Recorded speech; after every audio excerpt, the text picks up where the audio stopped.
بسم اللہ الرحمن الرحیم۔ حضرت ابن عمر رضی اللہ تعالیٰ عنہ سے روایت ہے کہ رسول اللہ صلی اللہ علیہ وسلم نے فرمایا، سب سے بڑا جھوٹ یہ ہے کہ آدمی اپنی آنکھوں کو وہ چیز دکھائے، یعنی جھوٹا خواب بیان کرے جو انہوں نے نہیں دیکھی۔ حضرت ابو ہریرہ رضی اللہ تعالیٰ عنہ بیان کرتے ہیں، رسول اللہ صلی اللہ علیہ وسلم نے فرمایا، نبوت میں صرف مبشرات باقی رہ گئے ہیں۔ صحابہ رضوان اللہ تعالی علیہم اجمعین نے عرض کیا، مبشرات سے کیا مراد ہے؟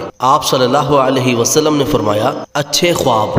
حضرت ابو ہریرہ رضی اللہ تعالیٰ عنہ بیان کرتے ہیں، رسول اللہ صلی اللہ علیہ وسلم نے فرمایا، جس شخص نے مجھے خواب میں دیکھا تو وہ مجھے عنقریب حالت بیداری میں بھی دیکھے گا، اور شیطان میری صورت اختیار نہیں کر سکتا۔ حضرت ابو قتادہ رضی اللہ تعالیٰ عنہ بیان کرتے ہیں، رسول اللہ صلی اللہ علیہ وسلم نے فرمایا، جس نے مجھے دیکھا تو اس نے حق یعنی حقیقت میں مجھے دیکھا۔ حضرت ابو ہریرہ رضی اللہ تعالیٰ عنہ سے روایت ہے کہ رسول اللہ صلی اللہ علیہ وسلم نے فرمایا، جس شخص نے مجھے خواب میں دیکھا تو اس نے مجھے ہی دیکھا، کیونکہ شیطان میرا روپ نہیں دھار سکتا۔